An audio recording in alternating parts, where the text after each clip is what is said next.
Hello everyone, Happy New Year, and I am Arushi Srivastav, first year MBBS student. So we are here after a very long time. And मैंने अपने Telegram और YouTube पे पूछा था कि आप लोग को अपनी नीट प्रिपरेशन में सबसे ज़्यादा दिक्कत अभी कहाँ आ रही है। तो सबसे ज़्यादा जो कॉमन चीज़ थी वो थी test and test marks. And जैसे अभी लास्ट के 4 महीने ही बचे हैं तो बहुत ज़्यादा मुझे ये क्वेरीज आ रही थी कि कैसे इसे यूटिलाइज़ करना है। एंड जिनके टेस्ट में कम मार्क्स आ रहे हैं उन्हें इस चीज़ से बहुत फ़र्क पड़ रहा है एंड उन्हें बिल्कुल मोटिवेशन नहीं मिल रहा है और उन्हें ये डाउट हो रहा है कि उनका सिलेक्शन होगा भी या नहीं होगा। तो without wasting any time let me show you my test marks. तो पहले मैं तुम्हें दिखाऊंगी नीट 2024 के पहले मेरे टेस्ट मार्क्स जो एलन अचीवर के ये स्क्रीनशॉट्स हैं। यहाँ पे मैंने लगा दिया है एंड ये टाइम मैंने अपने फर्स्ट ईयर ऑफ बीएससी, क्योंकि मैं पार्शियल ड्रॉपर हूँ तो फर्स्ट ईयर मेरा बीएससी का और नीट प्रिपरेशन दोनों साथ साथ चल रहा था। अब मेरे टेस्ट मार्क्स देखो, 24 दिसंबर को मेरे 393 मार्क्स हैं। ठीक है, 393। एंड 7 जनवरी को, जो कि ऑलमोस्ट अभी का ही टाइम है, उसमें मेरे सिर्फ 397 मार्क्स थे। उसके बाद फिर मैंने मेहनत किया जनवरी में और 21 जनवरी को मेरे मार्क्स बढ़े, 494 हुए। ठीक है, फिर उसके बाद 4 फरवरी को अगेन मार्क्स डिप हो गए और डिप होके 393 पे आ गए, फिर से 300 में आ गए। मतलब 100 मार्क्स कम हो गए मेरे उस टाइम पे। फिर 18 फेब को, मतलब मिड फेब टाइम है ये, और उसमें मेरे मार्क्स हुए 346। मतलब 350 नंबर भी मेरे नहीं आए हैं। और तुम सोचो कि मई में मेरा एग्जाम है, मतलब मार्च अप्रैल 2.5 महीने बाद मेरा पेपर है और मेरे 350 मार्क्स भी नहीं आए हैं। ठीक है, फिर 25 फेब को मेरे मार्क्स पे 421, क्योंकि मैंने छोड़ा नहीं करना, मेहनत कर रही थी। फिर अब मार्च में मेरे 400 में मार्क्स थे, 450, 424, 442 ऐसे मेरे मार्क्स आए। देन अप्रैल में 490 एंड अप्रैल तक तो मतलब करते करते वीक एरियाज फिक्स करते करते मेरे 531 तक आ गए थे, क्योंकि तब तक सिलेबस थोड़ा थोड़ा हो गया था कंप्लीट। मतलब फर्स्ट टाइम मेरे 500 में मार्क्स पहुंचे। और फिर जो मैंने अगला टेस्ट दिया उसमें मेरे 438 आ गए। मतलब इस टेस्ट के बाद तो मेरे को इतना डीमोटिवेशन हुआ था, क्योंकि पहले मेरे मार्क्स जब 531 आए तो मेरे को लगा ठीक है, अब मेरा लेवल बढ़ गया है, अब मेरी प्रिपरेशन 500 के लेवल की आ गई है, ऐसा मेरे को लगा। बट देन जब मार्क्स मेरे फिर से डिप हो गए 438, मतलब 2 हफ्ते बाद मेरा नीट का एग्जाम है जिसमें मेरे को 600 प्लस अच्छे नंबर लाने हैं कि मेरे को गवर्नमेंटल कॉलेज मिले। बट मेरे मार्क्स आए हैं 438। और इस टाइम पे मेरे को ऐसी वीडियोस दिखती थी कि तुम्हारे जितने अब तक मार्क्स आ रहे हैं उसके मतलब इक्विवेलेंट ही तुम्हारे नीट में आएंगे, ज़्यादा नहीं, 10-20 नंबर कम ही आएंगे, क्योंकि वो एकदम एंड का टाइम आ गया था। तो मेरे को इतनी डीमोटिवेशन हुई थी वहाँ पे कि मैंने अगला टेस्ट तो छोड़ ही दिया था। मैंने सोचा कि अब जो होगा देखी जाएगी, और बस अपने से मेहनत कर रही थी, टेस्ट वेस्ट रिवाइज कर रही थी। ठीक है, फिर उसके बाद जब नीट का पेपर हुआ, नीट 2024, तो मैं घर आई, मैंने मार्क्स कैलकुलेट किए। मतलब अच्छा पेपर था। तो मेरे मार्क्स कितने कैलकुलेट करने पे बने, 623। अब 623 पे तो मैं खुश थी कि मेरा हो जाएगा। तो फिर मई में तो मैं कॉलेज वॉलेज गई। उसके बाद जब ओएमआर आया फिर मैंने मैच किया तो 609 बने। अब मेरे को इसमें इसमें था कि मेरा हो सकता है, नहीं हो सकता है। बट देन उसके 2-3 दिन बाद ही मतलब जो हुआ वो तो हुआ। खैर, उस टाइम तो नहीं सिलेक्शन हुआ। बट देन नीट 2025 में, अब इसमें जो मैंने टेस्ट दिया पूरे साल, मैंने फिर से एल एन अचीवर के ही टेस्ट लिए थे और प्रिपरेशन शुरू कर दी थी। जब से उसका टेस्ट मतलब शुरू हुआ था तब से अच्छे से मैं उसका सिलेबस फॉलो करती थी। अभी मेरे पास स्क्रीनशॉट तो नहीं है मेरे टेस्ट मार्क्स की उस टाइम के, क्योंकि मेरा फ़ोन चेंज हो गया और मैं वो ले नहीं पाई स्क्रीनशॉट। ये तो मैंने पहले से सेव किए थे 24 वाले। और बल्कि मेरे पास जो लास्ट 2 मंथ्स का मैंने खुद से जो पेपर्स दिए थे उसके मार्क्स हैं, वो मैं ज़रूर दिखाऊंगी किसी वीडियो में। एंड मेरे जो नी 25 में मैंने एल एन अचीवर लिया था उसमें मेरे फर्स्ट टेस्ट में 613 आए थे। उसके बाद मेरे 600 में आए नहीं, इसमें मेरे 500 में ही मार्क्स थे। और लास्ट टेस्ट में मेरे 580 आए थे। एंड नीट 2025 में मेरे मार्क्स आए 544 with all India rank of 15,253। अब देखो, मैंने तुम्हें अपने टेस्ट मार्क्स दिखाए, इसमें तुम देखो कि नीट 2024 के पहले मेरे 300 में भी रहे हैं, 400 में मोस्टली मार्क्स रहते थे, और 25 के पहले मेरे मार्क्स 500 में रहते थे। ठीक है, तो देखो टेस्ट मार्क्स बेसिकली तुम्हें बताता क्या है एंड तुम्हें टेस्ट मार्क्स को कैसे लेना चाहिए वो मैं तुम्हें बताना चाहती हूँ इस वीडियो में।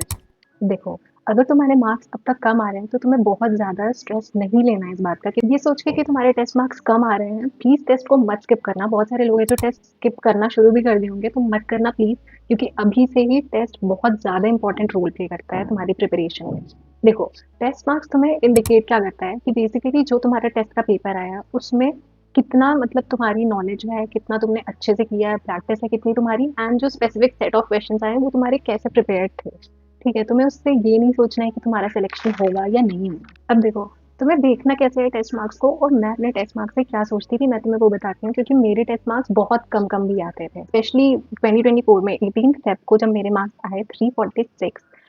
तो मतलब मेरे को एक थॉट आया बहुत हार्ट ब्रेकिंग कि यार अभी 350 आए भी नहीं आए हैं तो कैसे 600 प्लस होंगे, मतलब सिर्फ 2.5 महीने में, है ना। बट देखो मैंने फिर वहाँ पे ये सोचा कि मेरा रीज़न क्या था कि मेरे कम मार्क्स क्यों आए हैं इस टेस्ट में। तो उस टाइम मैंने अपने टेस्ट मार्क्स को ऐसे नहीं सोचा कि मेरा सिलेक्शन होगा या नहीं होगा, मैंने बस ये सोचा कि मेरा काम ये है कि मेरे को मेहनत करनी है। और उसमें मैंने सोचा कि कम क्यों आया होगा। तो फ़रवरी में मेरे चल रहे थे बीएससी के एंड सेमेस्टर एग्ज़ाम्स, ठीक है। अब मैंने ये सोचा कि ठीक है, एंड सेमेस्टर एग्ज़ाम से भी इफ़ेक्ट हुआ है तो इस वज़ह से मेरे कम नंबर आए। मैंने उसका रीज़न ढूँढा कि रीज़न क्या था कि मेरे कम मार्क्स आए हैं। किसी का रीज़न हो सकता है बहुत कम मार्क्स आने का कि सिलेबस नहीं हुआ है। किसी का रीज़न ये हो सकता है कि उसने बहुत प्रैक्टिस नहीं किया हो।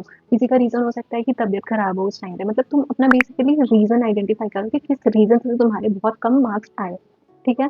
तुम्हें उससे खुद को जज नहीं करना है कि तुम्हारे सिलेक्शन होगा तुम्हारा या फिर नहीं होगा। ऊपर वाली चीज़ें तो ये हो गई कि तुम अगर मेहनत ही नहीं कर पाए और तुम्हारे मार्क्स कम आए हैं तो तुम्हें क्या सोचना है।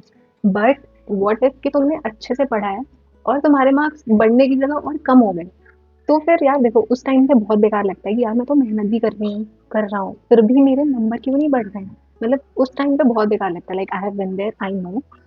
तो देखो तुम्हें उस टाइम पे बिल्कुल हताश नहीं होना है। ऑब्वियसली तुम्हें ये सब थॉट्स आएँगे कि मैं मेहनत कर रहा हूँ, फिर भी मेरे मार्क्स नहीं बढ़ रहे हैं। बट तुम्हें उसको बस एक थॉट की तरह लेना है। उसको बिल्कुल पकड़ के नहीं बैठना है। तुम्हें ये उसको देखना है अपने टेस्ट में कि तुम्हारी गलती कहाँ पे हुई है। अब तुम्हें टेस्ट को एनालाइज़ करना है कि मतलब तुम्हारे नंबर कम किस वजह से हुए? क्या तुम्हारी सिली मिस्टेक ज़्यादा थी? या फिर ऐसा था कि तुम्हारा सिलेबस नहीं कंप्लीट था उस पर्टिकुलर टॉपिक का? या फिर तुम्हें ये देखना है कि कोई पार्ट तुम्हारा टॉपिक उस सिलेबस का वीक तो नहीं रह गया? और अपने टेस्ट की गलतियों से ही तुम समझोगे कि कौन सा तुम्हारा वीक टॉपिक है और फिर उस वीक टॉपिक को तुमको स्ट्रॉन्ग करना है। अभी तुमको टेस्ट के मार्क्स से बिल्कुल भी खुद को जज नहीं करना है, तुमको सिर्फ कंसिस्टेंटली मेहनत करनी है। देखो आज जो भी तुम्हारे टेस्ट के मार्क्स आ रहे हैं वो तुम्हारे नीट के मार्क्स नहीं है। नीट के मार्क्स से तुम्हारा सिलेक्शन होने वाला है, टेस्ट के मार्क्स से नहीं होने वाला है, ठीक है। इसलिए टेस्ट को सिर्फ एक मॉक टेस्ट की तरह ही दो। मतलब सोचो, मतलब दो तो अपनी पूरी प्रिपरेशन करके, बट सोचना उसके मार्क्स को ये है कि तुम उससे बेटर और कैसे कर सकते हो। तुम्हारे नंबर कम आए हैं मतलब तुम्हारे पास ज़्यादा कोई गैप है, तुम्हारी गलती ज़्यादा है जो तुमको सही करनी है। तुम टेस्ट के सिलेबस को, टेस्ट की प्रिपरेशन को सीरियसली लो, बट टेस्ट के मार्क्स को सीरियसली मत लेना। बहुत ज़्यादा आ गए तो बहुत खुश भी नहीं होना है, बहुत कम आ गए तो बहुत दुखी भी नहीं होना है। बस कंसिस्टेंटली मेहनत करनी है एंड इमोशन को साइड करके करनी है। देखो अब मेरे पास ऐसा सीन था कि मेरे बीएससी के एग्जाम्स भी आते थे, असाइनमेंट्स भी मैंने बनाए हैं एंड क्लासेस भी करनी रहती थी, ठीक है। कुछ दिन तो बहुत ज़रूरी भी रहता था, मतलब उसकी चीज़ें भी कुछ ज़्यादा हावी होने लगती थी कुछ टाइम पे। एंड सेल्फ डाउट भी आता था एंड ये भी रहता था कि बाकी लोगों के पास तो ज़्यादा टाइम है, मेरे पास कम टाइम है। बट देखो तुम्हें सारे थॉट्स को हटा के सिर्फ नीट को अपनी प्रायोरिटी बनानी है कि तुम कोशिश करो कि जो भी तुम्हारी सिचुएशन है उसमें तुम कैसे टाइम निकाल सकते हो नीट के लिए, ठीक है। एंड कैसे तुम बेटर कर सकते हो अपनी सिचुएशन को, बेटर कैसे कर सकते हो अपनी प्रिपरेशन को, बेटर कैसे कर सकते हो, ठीक है। अभी देखो अगर ये जो लास्ट के 4 महीने हैं ना तुमने इसको सही से यूटिलाइज कर लिया तो मतलब हो जाएगा यार, है सफिशिएंट टाइम है एक यू टर्न लेने के लिए। मेरे मार्क्स देखो इतने कम आते थे, मेरे पास टाइम भी कम था, but still I did it ना। तो तुम भी कर सकते हो यार। देखो अभी तुम्हें मेन प्रायोरिटी अपने सिलेबस कंप्लीशन को देनी है एंड टेस्ट देते हुए अपना सिलेबस कंप्लीट करो, ठीक है। सिलेबस कंप्लीट दो, टेस्ट एनालाइज करो और बस अपनी अपनी चीज़ों को बेटर करो, रिवीजन करो, ठीक है। एंड बाकी यार I am sorry that I could not be that active, क्योंकि यार अभी मेरे एमबीबीएस के स्टार्टिंग के महीने थे एंड उसमें मेरे पीसीटी भी आए, पीसी भी आए, वाइट कोट सेरेमनी आई, फ्रेशर्स आए जिसमें by the way I became miss freshers and fest भी थे कॉलेज में। मतलब बहुत सारी चीज़ें चल रही थी, इसकी वजह से यार I am also trying to find वो बैलेंस, दैट स्वीट स्पॉट जिस पे चीज़ें हो जाती हैं बैलेंस। एंड अभी मेरी छुट्टी चल रही है बट जनवरी में ही मेरे इंटरनल एग्जाम्स भी होंगे तो उसके लिए भी पढ़ना है। तो अभी देखो बहुत सारी चीज़ें रहती हैं यार तुम्हारे एमबीबीएस में भी, एंड ये सब चीज़ों की मैंने क्लिप्स भी बनाई है, मैं इसका शॉर्ट्स डालती रहूँगी अभी, ठीक है। तो ब्रेक्स वगैरह में अगर तुम्हें ऐसा मोटिवेशन देखना हो तो तुम देख सकते हो उसको, बट अपना टाइम नहीं वेस्ट करना कि तुम फिर शॉर्ट्स ही स्क्रॉल कर रहे हो, तो ऐसा मत करना, ठीक है। मतलब अभी तो यूट्यूब वगैरह पे सिर्फ ऐसी चीज़ें देखो जो तुमको मोटिवेट करती हैं या फिर तुम्हें पढ़ने में हेल्प करती हैं।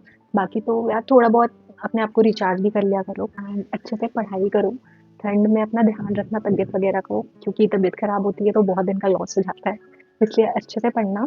एंड बाकी कोई क्वेश्चन हो तो मेरे को बताना। जो मैंने क्वेश्चंस पूछे थे उसमें और पूछा था तुम लोग ने कि रिवीजन कैसे करना है और test strategy and test analyse कैसे करना है, तो मैं उसको ज़रूर बताऊंगी आगे की वीडियोस में। एंड बाकी जो भी तुम्हें हेल्प चाहिए वो मेरे को बता देना कमेंट्स में, ठीक है? Thank you for watching, bye.